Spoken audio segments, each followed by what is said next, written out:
Hello everyone, welcome back to virus education centre. So students, आज हम आपके लिए लेकर के आए हैं डिमांड पर जंबल वर्ड्स।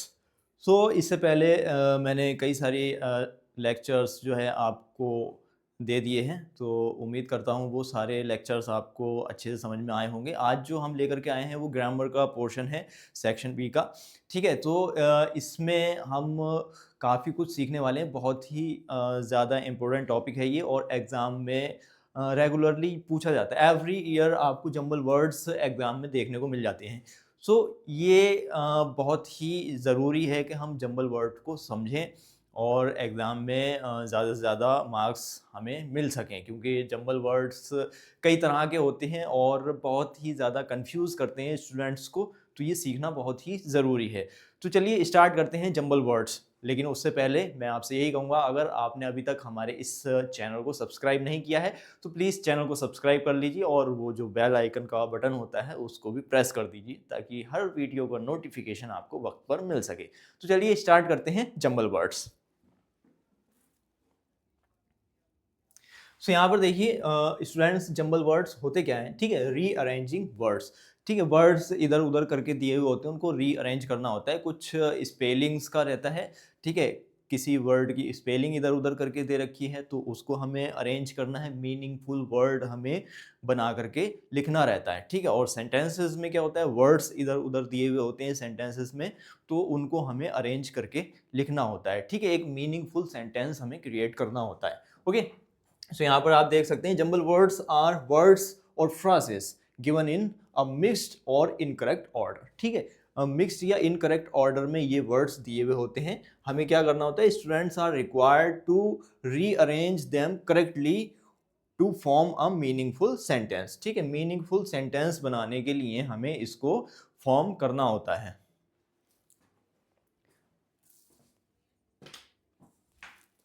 तो चलिए इसको हम देखते हैं आगे। इतना तो आपको समझ में आ गया जंबल वर्ड्स क्या होते हैं। ठीक है, यहाँ पर देखिए, this topic tells grammar, sentence structure, logical thinking. ठीक है, ग्रामर हमारी यहाँ पर स्ट्रांग होती है। अगर हमें जंबल वर्ड्स को प्रैक्टिस करनी है तो इससे हमारी ग्रामर स्ट्रांग होती है। सेंटेंस स्ट्रक्चर हमारा बिल्ड होता है। ठीक है, सेंटेंस का जो स्ट्रक्चर होता है वो हमारे समझ में आता है, किस तरीके से सेंटेंस को रखते हैं। लॉजिकल थिंकिंग भी हमारे यहाँ पर बिल्डअप होती है। ठीक है, तो कई सारी चीज़ों का हमें यहाँ पर बेनिफिट मिलता है। ओके, और क्यों इम्पोर्टेंट होते हैं ये jumble words? Why jumble words are important? ठीक है, asked frequently in CBSE board exam. CBSE board exam में ये फ्रीक्वेंटली पूछे जाते हैं। ठीक है, बार बार पूछे जाते हैं। एवरी ईयर आपको एग्जाम में देखने को मिल जाएंगे। Improve sentence formation, sentence formation हमारी इम्प्रूव होती है इससे। Helps in writing skills, writing skills जैसे आप कोई भी ऐसे राइटिंग कर रहे हैं, ठीक है, लेटर राइटिंग कर रहे हैं, तो उसमें भी आपको काफ़ी हेल्प मिलती है, क्योंकि आपकी सेंटेंस फॉर्मेशन अच्छी हो जाती है यहाँ पर। ठीक है, कॉमन इन कॉम्पिटिटिव एग्जाम्स। ये कॉम्पिटिटिव एग्जाम्स में भी बहुत सारे एग्जाम्स होते हैं कॉम्पिटिटिव, तो उसमें भी ये पूछे जाते हैं, अक्सर पूछे जाते हैं। इसलिए ये जंबल वर्ड्स जो है बहुत ही ज़्यादा इंपॉर्टेंट है। ठीक है, चलिए स्टार्ट करते हैं। Basic rules to solve jumble words. ठीक है, बेसिक रूल्स हम यहाँ पर समझ लेते हैं पहले। ठीक है, रूल 1 है इसका, फाइंड द सब्जेक्ट। सबसे पहले हमें ध्यान में रखना है सब्जेक्ट। सब्जेक्ट क्या होता है? ठीक है, जो सेंटेंस में मोस्ट इम्पोर्टेंट पार्ट होता है वो क्या होता है? सब्जेक्ट। सब्जेक्ट बेसिकली क्या होता है? नाउन या प्रोनाउन। ठीक है, नाउन या प्रोनाउन मतलब the name of a person, place और थिंग, किसी भी चीज़ का नाम। ठीक है, किसी वस्तु, व्यक्ति, स्थान का नाम, वो क्या होता है? नाउन होता है या फिर प्रोनाउन। ये क्या होते हैं? सब्जेक्ट होते हैं। तो इसको हमें ध्यान में रखना है कि सब्जेक्ट क्या है। ठीक है, जो भी वर्ड गिवन है उनमें सब्जेक्ट क्या है, सबसे पहले हम सब्जेक्ट को देखेंगे। ठीक है, फाइंड आउट करेंगे, फिर उसके बाद में हम सेंटेंस की फॉर्मेशन करेंगे, सही तरह से रीअरेंज करके हम वर्ड्स को लिखेंगे। अब एक एक चीज करके हम देखेंगे। सबसे पहले हमने क्या देखा? Find the subject. ठीक है, अब जैसे देखिए यहाँ पर एक एग्जाम्पल लिखा हुआ है, प्लेइंग इज ही फुटबॉल। अब इसमें हमें सब्जेक्ट फाइंड करना है। ठीक है, सब्जेक्ट बेसिकली यहाँ पर दो तरीके का दे रखा है इन्होंने, नाउन और प्रोनाउन। सबसे पहले हम देखेंगे प्रोनाउन। प्रोनाउन अगर वर्ड्स जो गिवन है उसमें अगर दे रखा है तो सबसे पहले हम प्रोनाउन को लिखेंगे, ठीक है, उसको सब्जेक्ट के तौर पे हम मार्क करेंगे। अगर प्रोनाउन नहीं है तो हम नाउन को देखेंगे, ठीक है। तो यहाँ पर देखिए प्रोनाउन दे रखा है ही क्या है, प्रोनाउन है। फुटबॉल ये क्या है, ये नाउन हो गया, ठीक है।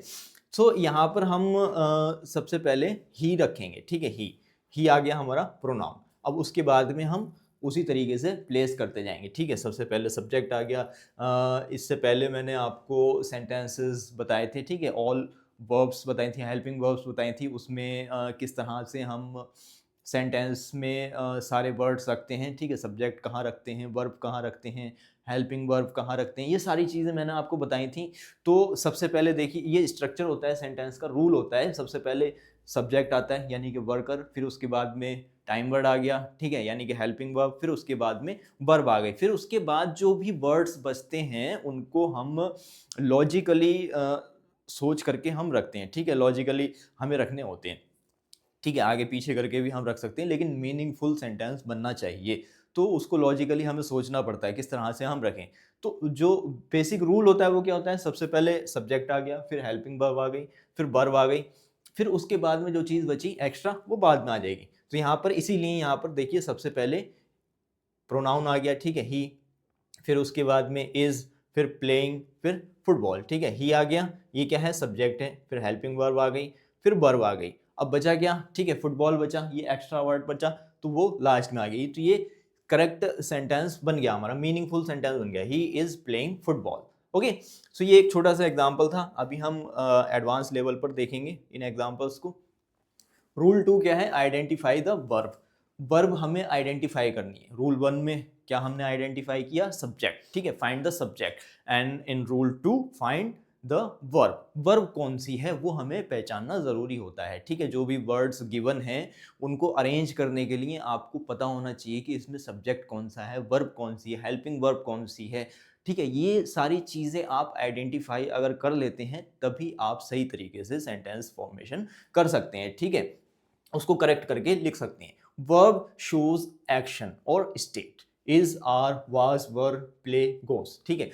जो आपका इज, आर, वाज, वर की फॉर्म में भी वर्ब होती हैं, ठीक है। Play, goes, play, right, teach, ये सारी क्या होती हैं, वर्ब्स होती हैं, ठीक है। कोई भी काम करना, कोई भी एक्शन, ठीक है, वो क्या होता है, वर्ब होता है। So verb usually comes after the subject. Verb usually किसके बाद में आती हैं, सब्जेक्ट के बाद में। अगर हेल्पिंग वर्ब दी हुई है, ठीक है, टाइम वर्ड दिया हुआ है तो सब्जेक्ट के बाद में टाइम वर्ड आएगा, फिर वर्ब आएगी। अगर टाइम वर्ड नहीं है दिया हुआ यानी हेल्पिंग वर्ब अगर नहीं है दी हुई तो सब्जेक्ट के ठीक बाद में क्या आना है, वर्ब आना है। तो ये चीज़ आपको ध्यान में रखनी है, ठीक है। सो सेकेंड रूल यहाँ पर समझ में आ गया होगा आपके। आगे देखते हैं हम। रूल 3 क्या है, look for helping verb. Helping verb हमें ढूंढनी है। हेल्पिंग वर्ब क्या होती है, सारी हेल्पिंग वर्ब मैंने आपको क्लियर कराई हैं, ठीक है। पिछले लेक्चर अगर आप मेरा देखेंगे उसमें सारी हेल्पिंग वर्ब जितनी भी होती हैं, ठीक है, मॉडल वर्ब्स भी सारी कंप्लीट करा रखी हैं मैंने। तो वो आप लेक्चर अगर एक बार देखते हैं तो सारी हेल्पिंग वर्ब आपके समझ में आ जाएंगी। एक बार अगर वीडियो देखेंगे तो हेल्पिंग वर्ब आपके दिमाग से निकलेंगी ही नहीं, ठीक है। कहीं भी हेल्पिंग वर्ब अगर लिखी हुई होगी तो आप पहचान लेंगे, उसे तुरंत पहचान लेंगे, तो उसमें कोई कंफ्यूजन होगा ही नहीं। सबसे पहले आपको सब्जेक्ट फाइंड करना है, ठीक है, वर्ब फाइंड करनी है, हेल्पिंग वर्ब फाइंड करनी है। ये तीन चीज़ें इंपॉर्टेंट होती हैं। अगर ये तीन चीज़ें आपने पहचान ली, इनको आइडेंटिफाई कर लिया तो सेंटेंस फॉर्मेशन आपकी बिल्कुल एक्यूरेट होगी, ओके, उसमें कोई भी मिस्टेक आपकी नहीं होगी, okay. So helping verb is, are, am, was, were, has, have, had, do, does, did, ये क्या होती हैं, हेल्पिंग वर्ब्स होती हैं। उसके अलावा will, may, might, can, could, should, would, ये मॉडल्स होती हैं, ठीक है। सो ये भी हेल्पिंग वर्ब की कैटेगरी में ही आती हैं, ठीक है। तो ये सारी आपको फाइंड करनी है। अगर ये हैं दी हुई तो ये कौन से नंबर पे आती है, दूसरे नंबर, फर्स्ट नंबर पे सब्जेक्ट, ठीक है, दूसरे नंबर पे हेल्पिंग वर्ब आ गई, फिर तीसरे नंबर पे क्या आता है, वर्ब आता है, ठीक है। Okay, they usually come after the subject, ये सब्जेक्ट के बाद में आती हैं। अगर ये दी हुई है तो सब्जेक्ट के बाद में ये आएंगी। अगर इनमें से कुछ दिया हुआ नहीं है, वर्ब है दी हुई, हेल्पिंग वर्ब दी हुई नहीं है, तो फिर सब्जेक्ट के बाद में क्या आना है, हेल्पिंग वर्ब आनी है। ओके, क्लियर है यहाँ तक। आगे देखते हैं हम, ठीक है। Rule 4, use clue words. Clue words हमें यूज करने हैं, ठीक है, देखना है, उसमें फाइंड आउट करना है क्लू वर्ड्स अगर दिए हुए हैं। Some words give strong hints, क्योंकि कुछ वर्ड्स जो हैं वो एक स्ट्रॉन्ग हिंट्स हमें दे करके जाते हैं, उससे काफ़ी हेल्प मिलती है, काफ़ी हेल्पफुल होते हैं वो वर्ड्स सेंटेंस को सही तरह से फॉर्मेट करने के लिए। ओके, जैसे क्वेश्चन वर्ड्स होते हैं, what, when, where, why, how. अगर इस तरह के वर्ड्स दिए हुए हैं तो इसका मतलब सेंटेंस जो है वो क्वेश्चन वर्ड हमें यूज करने हैं, ठीक है, इंटेरोगेटिव सेंटेंस है वो। और आर्टिकल हमें देखने होते हैं, ए, एन, द, ये क्या होते हैं, आर्टिकल्स होते हैं। तो आर्टिकल अगर सेंटेंस में दिए हुए हैं तो उनको भी हमें ध्यान में रखना है, क्योंकि इनसे भी हमें सेंटेंस फॉर्मेशन का पता लगता है, सही पता लगता है। प्रोपोजिशंस हमें देखने, इन, ऑन, एट, टू, फ्रॉम, ठीक है, कई सारे प्रोपोजिशंस होते हैं। यहाँ तो सिर्फ एग्जाम्पल के लिए थोड़े से लिखे हैं मैंने। तो प्रोपोजिशंस अगर आपके समझ में आ जाते हैं तो उनसे भी हमें क्लू मिलता है, अच्छा हिंट मिलता है उनसे भी हमें कि सेंटेंस को किस तरह से हमें फॉर्मेट करना है। ओके, सो चलिए आगे देखते हैं हम। अब यहाँ पर देखिए रूल 4 में चेक टेंस कंसिस्टेंसी, ठीक है। कंसिस्टेंसी मतलब all verbs must be in the same tense. सारी वर्ब जो है वो सेम टेंस में होनी चाहिए। जैसे मान लिया 2 सेंटेंस हैं, ठीक है, कोई भी कई सारे वर्ड्स आपके सामने हैं, उसमें 2 सेंटेंस बनना है, जिसमें पहला सेंटेंस जो है वो प्रेजेंट में बना रखा है, दूसरा सेंटेंस पास्ट में बना रखा है। तो उसको सही तरह से फॉर्मेट करने के लिए एक ही टेंस में उसको लेकर के आना पड़ेगा, ठीक है। बेसिकली ये इनडायरेक्ट स्पीच में देखने को मिल जाता है हमें।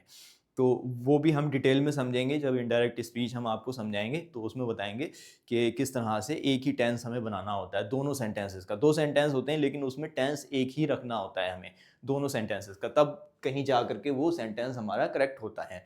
तो ये हमें ध्यान रखना है कि अगर पहला सेंटेंस प्रेजेंट में है तो दूसरा भी प्रेजेंट में होना चाहिए, दूसरा अगर पास्ट में बना रहे हो तो वो फिर रॉन्ग हो जाता है। ओके, सो टेंस कंसिस्टेंसी हमें ये ध्यान में रखनी है जंबल वर्ड्स में। उसके बाद यहाँ पर हम एग्जाम्पल स्टार्ट करते हैं इसके, ठीक है। सिंपल सेंटेंस जंबल वर्ड्स, ठीक है, सिंपल सेंटेंस हम देखते हैं इसकी।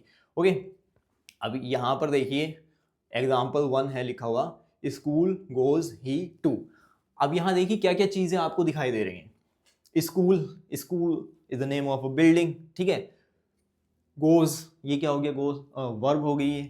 फिर ही प्रोनाउन हो गया। टू क्या है, ये प्रीपोजिशन है। ओके, सो यहाँ पर देखिए सबसे पहले हम क्या करेंगे, रूल 1 क्या था, फाइंड द सब्जेक्ट। अब हम सब्जेक्ट फाइंड करेंगे। यहाँ पर सब्जेक्ट, यहाँ देखिए स्कूल भी है, गोज है, ही है, टू है। अब इसमें सब्जेक्ट कौन सा होगा, कैसे करके पहचानेंगे आप। यहाँ पर मैंने उसमें दिखाई थी आपको 2 चीज़ें, नाउन और प्रोनाउन। अब यहाँ पर सबसे पहले हमें जो प्रायोरिटी देनी है वो प्रोनाउन को देनी है, ठीक है। प्रोनाउन हमें यहाँ पर सब्जेक्ट बनाना है। तो प्रोनाउन क्या है यहाँ पर, ही को हम सबसे पहले रखेंगे, ठीक है। ही आ गया सबसे पहले नंबर पे। फिर उसके बाद में 2 चीज़ें रह गई आपकी, हेल्पिंग वर्ब और वर्ब। अगर हेल्पिंग वर्ब दी हुई है तो हेल्पिंग वर्ब आएगी सब्जेक्ट के बाद में, अगर हेल्पिंग वर्ब दी हुई नहीं है तो हम वर्ब देखेंगे, वर्ब को रखेंगे सब्जेक्ट के बाद में। अब यहाँ पर देखिए हेल्पिंग वर्ब दी हुई नहीं है, यहाँ पर क्या है, वर्ब है, तो हम वर्ब को रखेंगे सब्जेक्ट के बाद में। तो ही के बाद में क्या आ गया, गोज आ गया। अब यहाँ पर देखिए क्लू वर्ड्स मैंने आपको बताए थे, क्वेश्चन वर्ड्स होते हैं, प्रोपोजिशंस होते हैं, ठीक है, आर्टिकल्स होते हैं। तो यहाँ पर देखिए क्लू वर्ड में हमें प्रोपोजिशन यहाँ पर नजर आ रहा है। प्रोपोजिशन को हम वर्ब के साथ में ऐड कर सकते हैं। प्रोपोजिशन यानी कि टू जो है, टू को हम कहाँ यूज़ करते हैं, ये चीज़ें आपको पता होनी चाहिए। प्रोपोजिशंस का यूज़ किस तरह से किया जाता है, किस कंडीशन में किया जाता है, ये चीज़ें अगर आपको पता है तो इससे भी काफ़ी हेल्प मिलती है सेंटेंस को सही तरह से फॉर्मेट करने के लिए। जैसे यहाँ पर देखिए टू, टू के कई सारे यूज़ होते हैं। एक तो दूसरी कोई वर्ब अगर दी हुई है तो उसको कनेक्ट करने के लिए हम टू का यूज़ करते हैं। और दूसरा यूज़ क्या होता है, किसी जगह अगर हम पहुंचने की बात कर रहे हैं, जाने की बात कर रहे हैं, तो उस जगह के नाम से पहले हम टू का यूज़ करते हैं, ठीक है। तो यहाँ देखिए दूसरी वर्ब तो नहीं है यहाँ पर, there is no second verb, but there is a place, ठीक है। नाम है यहाँ पर एक जगह का जहाँ जाने की बात हो रही है। तो किसी जगह अगर जाने की बात हो रही है तो उस जगह के नाम से पहले हम टू का यूज़ करते हैं। ओके, तो स्कूल जब हम लगाएंगे तो टू लगा करके हमें स्कूल को रखना पड़ेगा यहाँ पर। तो सेंटेंस क्या बनेगा हमारा, पहले नंबर पे ही आ गया, फिर ठीक है, फिर दूसरे नंबर पे वर्ब आ गई आपकी गोज, फिर टू लगा करके हमें स्कूल का नाम रखना है, क्योंकि स्कूल जाने की बात यहाँ पर की जा रही है। Okay, he goes to school, ये करेक्ट सेंटेंस बन गया हमारा। ओके, एग्जाम्पल 2 में देखिए यहाँ पर रीडिंग शी इज बुक अ। ठीक है, अब यहाँ पर सबसे पहले हमें क्या फाइंड करना है, सब्जेक्ट फाइंड करना है। ठीक है, सब्जेक्ट में क्या है, प्रोनाउन होता है और नाउन होता है। तो यहाँ पर प्रोनाउन दे रखा है शी, तो सबसे पहले हम शी को यहाँ पर रख देंगे। ओके, उसके बाद में हेल्पिंग वर्ब या वर्ब, हेल्पिंग वर्ब यहाँ पर दे रखी है इज। ठीक है, सो इज रख दिया हमने शी के बाद में, शी इज हो गया। ओके, उसके बाद में फिर जाहिर सी बात है वर्ब आनी है, तो वर्ब क्या है यहाँ पर, रीडिंग आ गई। ठीक है, अब उसके बाद में यहाँ पर आर्टिकल दे रखा है ए। ठीक है, सो ए आ गया, फिर उसके बाद में आ गया आपका नाउन बुक। ठीक है, तो सेंटेंस क्या बना, she is reading a book. ठीक है, अ बुक, एक किताब। यहाँ पर हमें लॉजिकली सोचना है, बुक अ, किताब एक, अ बुक, एक किताब। तो ये लॉजिकल थिंकिंग हो गई। सो इसमें मीनिंगफुल हमें वर्ड बनाना होता है, मीनिंगफुल सेंटेंस बनाना होता है, तो उसके लिए हमें अ बुक, यानी अ पहले आएगा, बुक बाद में आएगा। ओके, सो ये करेक्ट सेंटेंस आपका हो गया। उसके बाद में आगे देखते हैं हम एग्जाम्पल। यहाँ देखिए जंबल वर्ड्स विद आर्टिकल्स। अब आर्टिकल्स के साथ में हम जंबल वर्ड्स देखते हैं। ठीक है, ये एग्जाम्पल देख रहे हैं अभी हम, फिर इसके बाद में हम इसका प्रैक्टिस सेट भी देखेंगे। ठीक है, किस तरह से क्वेश्चंस आते हैं आपके एग्जाम में, वो सारे हम रिवाइज करेंगे। ठीक है, सो अभी बेसिकली थोड़ा सा हम समझ लेते हैं एग्जाम्पल्स के साथ में, जंबल वर्ड्स किस तरह से हमारे सामने आते हैं एग्जाम में, वो समझ लेते हैं, फिर इसकी हम प्रैक्टिस करेंगे डिटेल में। ओके, सो यहाँ पर नेक्स्ट आपका है jumble words with article. Articles के साथ में हम देखते हैं यहाँ पर डॉग, द, बार्किंग, इज। अब यहाँ पर देखिए सबसे पहले क्या फाइंड करना है हमें, सब्जेक्ट फाइंड करना है। सब्जेक्ट क्या होता है, या तो नाउन होता है या प्रोनाउन होता है। ठीक है, प्रोनाउन यहाँ पर नहीं है, तो यहाँ पर क्या देखेंगे हम, नाउन देखेंगे। नाउन क्या है, डॉग। ठीक है, अब यहाँ पर डॉग आ गया। ओके, अब यहाँ पर एक आर्टिकल भी है। अब आर्टिकल देखो वर्ब के साथ में तो आता नहीं, यहाँ पर वर्ब है और हेल्पिंग वर्ब है, तो ना तो वर्ब के साथ में आर्टिकल आता है, ना हेल्पिंग वर्ब के साथ में आर्टिकल आता है। तो आर्टिकल किसी ना किसी के साथ में तो आएगा, तो यहाँ पर बचा क्या, नाउन बचा, यानी कि डॉग बचा, तो डॉग के साथ में यहाँ पर आर्टिकल आएगा। ठीक है, तो हम क्या रखेंगे, the dog. Okay, the dog. अब सब्जेक्ट आ गया, सब्जेक्ट के बाद में क्या आना है, वर्ब या हेल्पिंग वर्ब। ठीक है, सबसे पहले हेल्पिंग वर्ब अगर दी हुई है तो फिर उसके बाद में वर्ब आती है, तो हेल्पिंग वर्ब यहाँ पर क्या दी हुई, इज आ गया। ठीक है, फिर उसके बाद में वर्ब आ गई, barking, the dog is barking. ये करेक्ट हो गया सेंटेंस। ओके, अब इसके बाद में नेक्स्ट हम देखते हैं jumble words with helping verbs. अब हेल्पिंग वर्ब्स के बाद में हम देख लेते हैं। ठीक है, धीरे धीरे हम करके चीज़ों को देख रहे हैं, तो ये बहुत ज़्यादा बारीकी से समझने वाली चीज़ें होती हैं। अगर इसमें कोई भी चीज़ आप मिस कर देते हैं तो सेंटेंस फॉर्मेट करने में आपको कई सारी परेशानियों का सामना करना पड़ सकता है। ओके, अब यहाँ पर देखिए हेल्पिंग वर्ब्स के साथ में हम जंबल वर्ड्स को देखते हैं। Homework done has she. ठीक है, अब यहाँ सबसे पहले क्या देखना है, वही सब्जेक्ट हमें फाइंड करना है। सबसे पहले सब्जेक्ट क्या होता है, प्रोनाउन या फिर नाउन। तो यहाँ पर देखिए प्रोनाउन दे रखा है, तो सबसे पहले हम प्रोनाउन को ही उठा करके रखेंगे। आर्टिकल है, नहीं है, आर्टिकल कोई दिया हुआ नहीं है। ठीक है, प्रोनाउन आ गया सब्जेक्ट के तौर पे। ठीक है, फिर उसके बाद में हेल्पिंग वर्ब देखेंगे हम। हेल्पिंग वर्ब ये दे रखी है हैज़, तो हैज़ आ गया। ठीक है, शी हैज़। फिर उसके बाद में वर्ब, वर्ब क्या है यहाँ पर, डन। ठीक है, सब्जेक्ट, हेल्पिंग वर्ब, फिर वर्ब आ गई।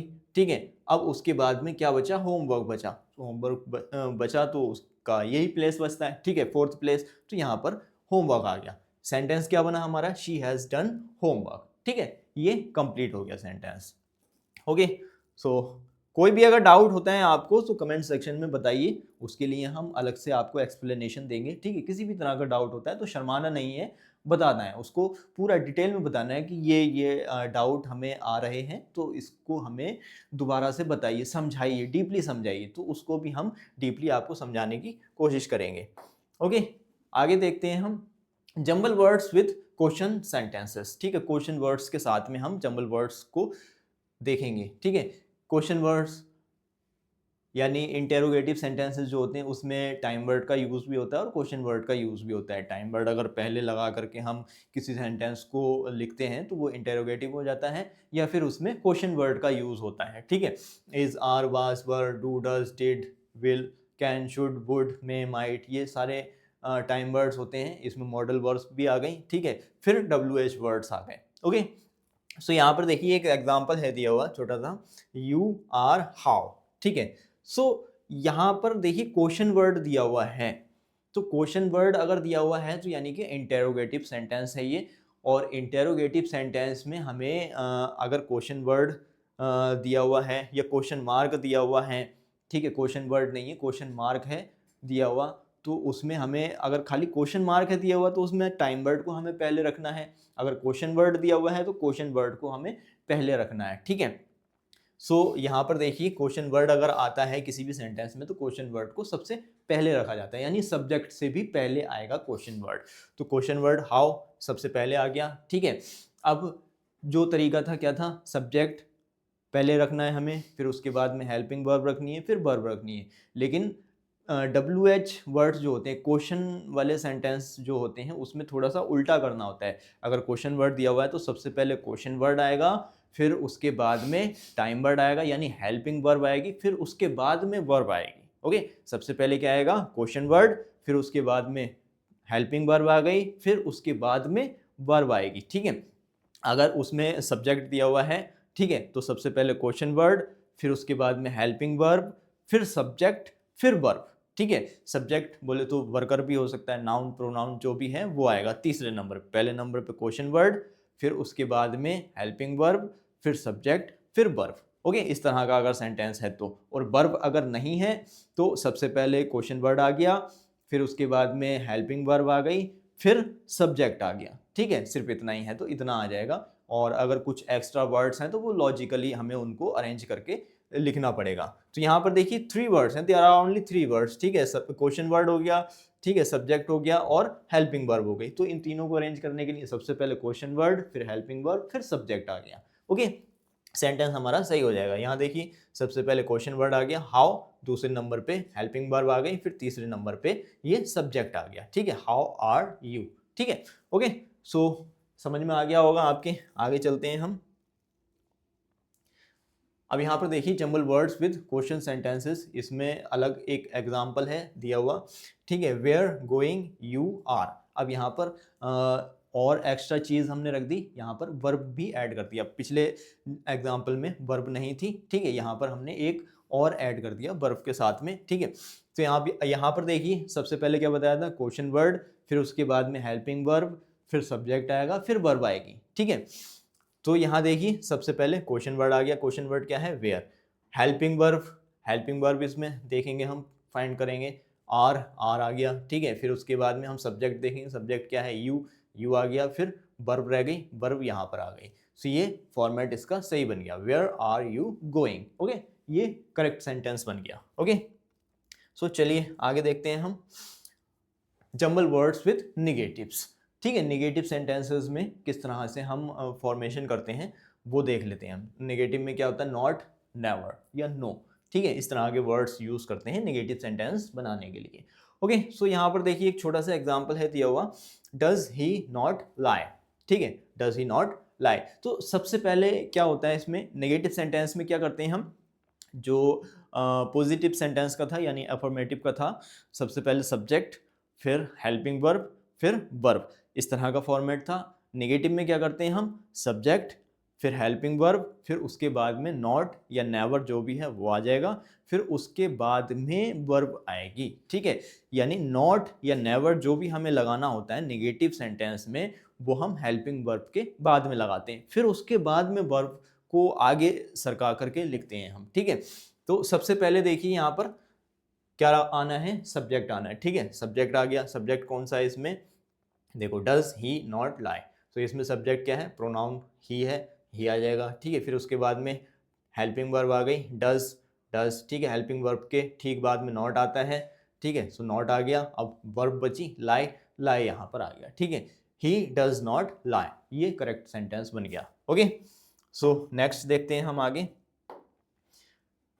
यहाँ पर देखिए step by step method, exam friendly, read all words carefully. Okay, सारे वर्ड्स मतलब एग्जाम्पल में जितने भी वर्ड्स दिए हुए हैं उनको केयरफुली हमें पढ़ना है, ठीक है, ध्यान से समझना है कौन कौन से वर्ड्स उसमें दिए हुए हैं। हमें आर्टिकल्स भी देखने हैं उसमें, अगर आर्टिकल दिया हुआ है तो उसको भी हमें देखना है, क्योंकि आर्टिकल भी कहीं ना कहीं आना है, किस तरह से आना है वो चीज़ हमें समझनी है। हेल्पिंग वर्ब हमें देखनी है, सब्जेक्ट हमें देखना है, ठीक है, प्रपोजिशन अगर दिया हुआ है तो वो भी हमें देखना है। तो सारे वर्ड्स सेंटेंस में जितने भी वर्ड्स दिए हुए हैं उनको हमें ध्यान से समझना है, देखना है। आइडेंटिफाई सब्जेक्ट, सब्जेक्ट हमें आइडेंटिफाई करना है, ठीक है। फाइंड वर्ब, हेल्पिंग वर्ब और वर्ब को हमें फाइंड करना है। अरेंज रिमेनिंग वर्ड्स लॉजिकली, इनके अलावा जो वर्ड्स बचते हैं यानी सब्जेक्ट, हेल्पिंग वर्ब और वर्ब के अलावा जो भी वर्ड्स बचते हैं उनको लॉजिकली हमें अरेंज करके लिखना होता है। Read sentence again to check meaning, फिर हमें अरेंज करके लिखने के बाद फिर उसको दोबारा से रीड करना है, उसका मीनिंग चेक करने के लिए सही मतलब बन भी रहा है या नहीं, ठीक है। तब कहीं जा करके हमारी सेंटेंस फॉर्मेशन करेक्ट होती है। ओके, सो नेक्स्ट और देखते हैं हम थोड़ा सा। अब यहाँ पर हम एग्जाम्पल्स समझते हुए चलेंगे, ठीक है। सारी चीज़ें आपको पता लग गई, ठीक है। धीरे धीरे हमने आर्टिकल्स के साथ में भी सेंटेंस फॉर्मेशन किया, हेल्पिंग वर्ब के साथ में सेंटेंस फॉर्मेशन किया, ठीक है। सिंपल सेंटेंस में हमने फॉर्मेशन किया, WH वर्ड्स के साथ में भी हमने सेंटेंस फॉर्मेशन किया, ठीक है। प्रपोजिशन के साथ में भी हमने किया। सो अब हम थोड़े से एग्जाम्पल्स देख लेते हैं इनके और समझने के लिए। अब यहाँ पर एग्जाम्पल फर्स्ट है, ठीक है। वर्ड लेवल सॉल्व्ड एग्जाम्पल्स हैं ये, ठीक है। वर्ड लेवल में ये आए हुए क्वेश्चन है। तो सबसे पहले एग्जाम्पल में देखिए दिया हुआ है market the two went she. अब यहाँ पर देखिए सबसे पहले हमें क्या फाइंड करना है, अभी बताया था आपको शुरू स्टार्टिंग से हम यही बता रहे हैं, यही बात कर रहे हैं। सबसे पहले हमें क्या देखना है, सब्जेक्ट देखना है। WH वाला तो है नहीं ये, ठीक है। सो यानी कि सबसे पहले सब्जेक्ट आएगा। सब्जेक्ट क्या है यहाँ पर देखिए, ये देखिए प्रोनाउन दिया हुआ है तो प्रोनाउन आ जाएगा सबसे पहले, ठीक है। शी आ गया। फिर इसके बाद में सब्जेक्ट के बाद में हमें क्या फाइंड आउट करना है, हेल्पिंग वर्ब। हेल्पिंग वर्ब है इसमें नहीं है दिया हुआ, वर्ब है दी हुई। सो वर्ब है तो वर्ब आ जाएगी, ठीक है। शी वेंट, ठीक है। अब उसके बाद में देखिए यहाँ पर प्रीपोजिशन है दिया हुआ, प्रोपोजिशन भी है दिया हुआ, आर्टिकल भी है दिया हुआ। अब आर्टिकल देखिए यहाँ पर शी यानी सब्जेक्ट, यहाँ पर अगर प्रोनाउन में होता है तो प्रोनाउन के साथ में आर्टिकल नहीं लगाते हैं, ठीक है। नाउन के साथ में हम आर्टिकल लगाते हैं, ओके। प्रोनाउन के साथ में आर्टिकल नहीं लगाते हैं, the, she, the, I, the, you, इस तरीके से हम नहीं यूज़ करते हैं। अगर प्रोनाउन दिया हुआ, नाउन है दिया हुआ तो नाउन के साथ हम आर्टिकल लगाते हैं। तो यहाँ पर देखिए मार्केट, मार्केट जो है वो नाउन है, तो यहाँ द जो है आर्टिकल जो है वो किसके साथ आएगा, नाउन के साथ आएगा, ठीक है। नाउन क्या है यहाँ पर, मार्केट। सो द मार्केट ये होना है। अब यहाँ पर देखिए प्रोपोजिशन भी है टू। टू कहाँ यूज़ करते हैं, मैंने आपको बताया था अगर कोई एक्स्ट्रा वर्ब है दी हुई सेंटेंस में तो उसको सेंटेंस में जोड़ने के लिए हम टू का यूज़ करते हैं। और अगर किसी जगह जाने की बात हो रही है, पहुंचने की बात हो रही है, तब भी हम टू का यूज़ करते हैं। तो यहाँ पर देखिए क्या बात हो रही है, मार्केट जाने की बात हो रही है तो दा तो मार्केट से पहले आ गया। अब टू जो है वो यहाँ मार्केट और दा के बीच में नहीं घूस सकते हम इसको, ठीक है। यहाँ पर नहीं लगा सकते, क्यों, द टू मार्केट ऐसा नहीं हो सकता, क्योंकि दा जो है वो नाउन के साथ में आ गया तो आ गया। अब टू की यहाँ पर कोई गुंजाइश नहीं है, यहाँ पर टू को ऐड किया ही नहीं जा सकता। तो टू हम कहाँ लगाएंगे, दा से पहले लगाएंगे, ठीक है। टू द मार्केट ऐसे करके हम बोलेंगे, ठीक है। क्योंकि मार्केट जाने की बात हो रही है, market is a place where we are talking about to go, ठीक है। तो यहाँ पर सेंटेंस क्या बना हमारा, she went to the market, ये करेक्ट सेंटेंस हो गया हमारा। उसके नीचे एग्जाम्पल दिया हुआ है, सेकंड एग्जाम्पल है always speaks truth he the. अब यहाँ पर देखिए आर्टिकल भी दिया हुआ है, ठीक है। यहाँ पर हेल्पिंग वर्ब दी हुई नहीं है, WH वर्ड भी दिया हुआ नहीं है, ठीक है। और सिर्फ आर्टिकल है, प्रोपोजिशन भी नहीं है दिया हुआ। तो यानी कि जो सब्जेक्ट है हमारा वो प्रोनाउन है, तो प्रोनाउन के साथ में तो दा आ नहीं सकता, तो दा को यहीं रहने देते हैं। प्रोनाउन उठा करके ले आते हैं सबसे पहले, सब्जेक्ट के तौर पे हम रख देते हैं, ठीक है। हेल्पिंग वर्ब नहीं है दी हुई, डायरेक्ट वर्ब है, ठीक है। तो वर्ब भी हम रखेंगे यहाँ पर, लेकिन यहाँ पर देखिए एक वर्ड और है यहाँ पर, ऑलवेज, ठीक है। ऑलवेज क्या होता है, हमेशा। अब यहाँ पर मीनिंग हम समझेंगे, ये क्या है, स्पीक बोलना होता है, ठीक है। ट्रूथ क्या होता है, सच होता है, ठीक है। ही वह हो गया, ठीक है। द क्या है, आर्टिकल है, तो आर्टिकल तो जाहिर सी बात है नाउन के साथ में ही आता है, ठीक है। अब यहाँ पर जो ट्रूथ है, ऑलवेज के साथ में दा नहीं आएगा, वर्ब के साथ में दा नहीं आएगा, ये प्रोनाउन हो गया, इसके साथ में भी दा नहीं आएगा, तो दा किसके साथ आएगा, ट्रूथ के साथ आएगा, ट्रूथ बचा एक, ठीक है। तो द ट्रूथ, ये तो क्लियर हो गया। ही हमारा यहाँ पर आ गया। अब स्पीक्स हो गया, ऑलवेज को एक तरफ हटाते हैं हम अभी, ठीक है। ऑलवेज को छोड़ देते हैं हम, सिर्फ इतना बोलते हैं, ही आ गया, ठीक है, फिर वर्ब आ गया, ठीक है, सब्जेक्ट के बाद में क्या आता है, वर्ब आती है, तो वर्ब आ गई, ठीक है, ही स्पीक्स, फिर the truth, he speaks the truth. Always क्या होता है, हमेशा, ठीक है, स्पीक्स सिर्फ इतना हम मीनिंग समझे, ही स्पीक्स द ट्रूथ, तो इसका मतलब क्या होता है, वो सच बोलता है, ठीक है, वो सच बोलता है। अब हम यहाँ पर ऑलवेज को ऐड करेंगे, ऑलवेज क्या होता है, हमेशा, वो हमेशा सच बोलता है। सो लॉजिकली हमें ऐड करना है, इसको सोच करके ऐड करना है। अगर हम बोलते हैं he speaks the truth always, तो इसका मतलब क्या होगा, वो सच बोलता है हमेशा, लेकिन हमें बोलना क्या है, वो हमेशा सच बोलता है। तो उसके ठीक बाद हमें हमेशा ऐड करना है। तो यहाँ पर थोड़ा सोच करके, जैसा हम हिंदी में बोल रहे हैं वैसे ही हम यहाँ पर इसको ऐड करने की कोशिश करेंगे, तो सेंटेंस हमारा बिल्कुल करेक्ट हो जाएगा। वो हमेशा सच बोलता है, उसके ठीक बाद हमेशा आ रहा है, तो हम उसके ठीक बाद ऑलवेज रखेंगे, ही के बाद ऑलवेज रखेंगे, ठीक है, ही ऑलवेज स्पीक्स द ट्रूथ। तो ये सेंटेंस हमारा लॉजिकली सही हो गया। तो बहुत सारी चीज़ें हैं जो हिंदी हमें खुद बताती है कि कौन से वर्ड के बाद में कौन सा वर्ड हमें यूज़ करना है। कई सारे वर्ड हमें इसी तरह से रखने में आसानी हो जाती है अगर हम हिंदी वाले सेंटेंस को ही ध्यान से समझें तो। ओके, सो उम्मीद करता हूँ ये भी आपके समझ में आ गया होगा। चलिए आगे देखते हैं हम। ठीक है, नेक्स्ट एग्जाम्पल है हमारा, rain was heavily it raining. अब यहाँ पर देखिए रेन 2 टाइम्स यहाँ पर दे रखा है, यहाँ पर रेन है फिर रेनिंग है। सो इसको हम लॉजिकली सोच करके हम रखेंगे, ठीक है। अब यहाँ पर सबसे पहले हमें सब्जेक्ट रखना है। सब्जेक्ट क्या होता है, अब यहाँ पर देखिए ये इट क्या है, प्रोनाउन है, तो जाहिर सी बात है प्रोनाउन अगर है तो वो सब्जेक्ट के तौर पे सबसे पहले आएगा। तो सबसे पहले हमने इट रख दिया यहाँ पर। अब यहाँ पर देखिए टाइम वर्ड भी है दिया हुआ।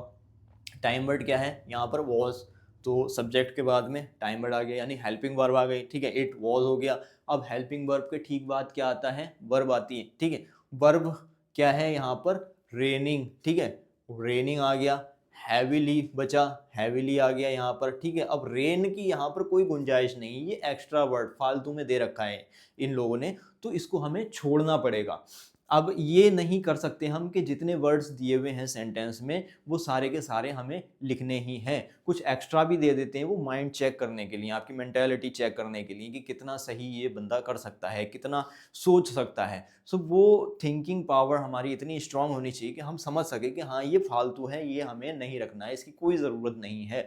तो यहाँ पर हमें रेन को छोड़ना पड़ेगा। सेंटेंस क्या बनेगा हमारा, इट वॉज रेनिंग हैविली, ठीक है, बहुत ज़्यादा बारिश हो रही है। अब यहाँ पर एग्जाम्पल 4 देखिए, never read I book the. अब यहाँ पर सबसे पहले सब्जेक्ट, सब्जेक्ट क्या है यहाँ पर देखिए, प्रोनाउन दे रखा है आई, आई आ गया यहाँ पर, ठीक है। अब यहाँ टाइम वर्ड देखेंगे हम, नेवर है, नेगेटिव सेंटेंस है, ठीक है, सो नेवर दे रखा है यहाँ पर। अब नेवर और नॉट मैंने बताया था, अगर टाइम वर्ड है यानी हेल्पिंग वर्ब है तो हेल्पिंग वर्ब के बाद हम नॉट या नेवर को रखेंगे, लेकिन यहाँ पर हेल्पिंग वर्ब नहीं है, ठीक है, हेल्पिंग वर्ब यहाँ पर मिस है।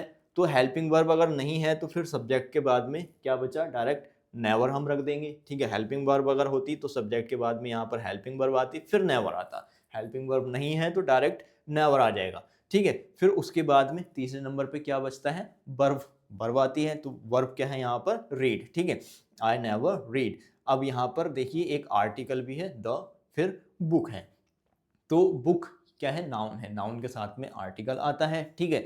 सो बुक के साथ में हमारा ये आर्टिकल आ जाएगा the book, he I never read the book, ठीक है, ये सेंटेंस हमारा करेक्ट हो गया। ओके, सो यहाँ पर देखिए कुछ एग्जाम्पल्स मैंने दे रखे हैं, रीअरेंज द फॉलोइंग, ये एग्जाम्पल्स आप समझिए। फर्स्ट वन है playing children are garden the in, फिर सेकंड है नेवर टेल्स ही लाइज, फिर थर्ड है बुक रीडिंग MI, फिर फोर्थ है यू हेल्प कैन मी, ठीक है, फिफ्थ है school late was he for. So ये कुछ एग्जाम्पल्स हैं जिनको आपको करना है, ठीक है, सही तरीके से इनको रीअरेंज करके आपको लिखना है। इसका स्क्रीनशॉट ले लीजिए आप, ये आपको करना है, इसको देखना है, प्रैक्टिस करनी है, फिर आपको अगर आप इनको सही तरह से लिख करके देखते हो, चेक करते हो, तो आपको पता लग जाएगा कि आपने इस पूरे लेक्चर में क्या सीखा, कितना आपने सीखा। ओके, स्क्रीनशॉट ले लिया, अब इसको चेक करना, ठीक है, इसके आंसर्स, इसको सही तरह से अरेंज करके मैं यहाँ पर दे रहा हूँ। ये हो गया इसका अरेंज किया हुआ, ये भी देख लीजिए आप, ये अरेंज करके मैंने लिखा है। अब इसके साथ में आप मैच करके देखना कहाँ आपने मिस्टेक की है। ओके, सो कुछ और इम्पोर्टेंट चीज़ मैं यहाँ पर बता रहा हूँ आपको, ठीक है, कौन मिस्टेक्स टू अवॉइड, कौन कौन सी मिस्टेक्स हैं ऐसी जिनको हमें अवॉइड करना चाहिए। ठीक है, रॉन्ग टेंस, ठीक है, टेंस को हमें रॉन्ग नहीं करना है, उसको ध्यान से समझना है। टाइम वर्ड कौन सा है, उसमें हेल्पिंग वर्ब कौन सी है, और उसमें कौन सी फॉर्म हम यूज़ कर रहे हैं, तो उसको सही तरह से हमें चेक करना है। ठीक है, हेल्पिंग वर्ब हम कहाँ लगा रहे हैं, वर्ब के बाद लगा रहे हैं या वर्ब से पहले लगा रहे हैं, लगाना कहाँ चाहिए हमें और लगा कहाँ रहे हैं, वो सारी चीज़ें हमें चेक करनी है। मिसिंग सब्जेक्ट अगर मिस है, ठीक है, यानी हमने मिस कर दिया सब्जेक्ट, ऊपर सब्जेक्ट दिया हुआ है, जो वर्ड्स हमें गिवन है उसमें सब्जेक्ट है दिया हुआ, और हम जब लिख रहे हैं रीअरेंज करके वर्ड्स को तो उसमें सब्जेक्ट नहीं है, ठीक है, सब्जेक्ट को हम मिस कर रहे हैं, तो वो भी सेंटेंस खराब हो गया। इनकरेक्ट वर्ड ऑर्डर इधर के उधर कर दिए हमने, ठीक है, आना कहीं चाहिए, पहले आना चाहिए था उसको हम लास्ट में ले गए, जो लास्ट में आना चाहिए था उसको हमने बीच में घुसा दिया, तो वो करेक्ट ऑर्डर नहीं है। ठीक है, forgetting articles A and the, अगर आर्टिकल दिया हुआ है तो वो हमें समझ में नहीं आ रहा है कि कहाँ हमें इसको फिक्स करना है, तो उसको हमने छोड़ दिया। तो ये चीज़ें जो है अवॉइड करनी है हमें, ये बहुत ज़रूरी मिस्टेक्स हैं जो हमें ध्यान में रखनी है, इनको हमें नहीं करना है, नहीं दोहराना है।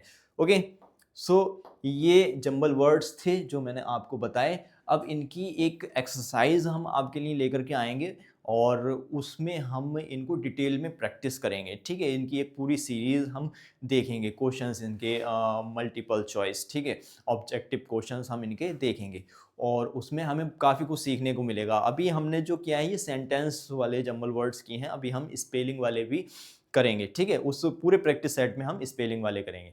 ओके, सो उम्मीद करता हूँ आपके आज का लेक्चर समझ में आया होगा अच्छी तरह से। अगर इसमें कोई भी डाउट आपको आता है तो आप कमेंट सेक्शन में ज़रूर बताइए, उसके लिए हम अलग से एक्सप्लेनेशन आपको देंगे। ओके, सो उम्मीद करता हूँ आपने अब तक हमारे चैनल को सब्सक्राइब कर लिया होगा। अगर नहीं किया है तो प्लीज़ चैनल को सब्सक्राइब कर दीजिए और बेल आइकन का बटन जो होता है उसको भी प्रेस कर दीजिए ताकि हमारे हर लेक्चर की नोटिफिकेशन आपको टाइम पर मिल सके। सो मिलते हैं अगले लेक्चर में। Thank you.